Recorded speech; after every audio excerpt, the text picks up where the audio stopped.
Hi everyone, যাদের আমার মতো এই রান্নার নাম শুনলে জ্বর আসে তাদের জন্য আমি নিয়ে এসেছি একটা easy to cook recipe, that is chilla. যদিও বা রেসিপিটা আমি শিখেছি আমার ফ্ল্যাটমেটের থেকে, বাট ট্রাস্ট মি, এটা ম্যাগির মতো 2 মিনিট না, বাট 5 মিনিটে হয়ে যাবে। I can guarantee you that. Okay, try once, খেতে খুব ভালো হয়। রেসিপিটা বানাতে যেগুলো লাগবে সেগুলো বলে দিই।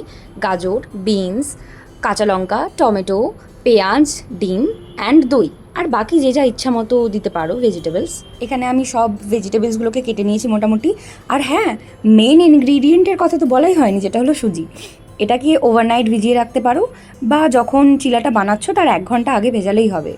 মেনলি সুজিটাকে একটু নরম করে নিতে হবে চিলাটা বানানোর জন্য। তারপর ওই ভিজিয়ে রাখা সুজির মধ্যে একের পর এক যতগুলো ভেজিটেবলস কেটেছিলাম ওই সবগুলোই দিয়ে নিতে হবে। আর তারপরে আমরা দেবো দই, অ্যান্ড দইটা দেওয়ার পর তারপরে আমরা এই ব্যাটারটাকে একবার মিক্স করে নেব সব কিছু দিয়ে, যেগুলো এখনও পর্যন্ত দিয়েছি। তারপর ডিমটা ফাটিয়ে ওর মধ্যে দেব। তারপর ওই ব্যাটারটার মধ্যে একটু হলুদ দিয়ে নেব, আর তারপর দিয়ে নেব লবণ, অবভিয়াসলি স্বাদ মতো। তারপর এই ডোটাকে ভালোভাবে ব্লেন্ড করে নিতে হবে। আমার কাছে তো কোনো হ্যান্ড ব্লেন্ডার নেই, সেই জন্য আমি ইউজ করছি চামচ।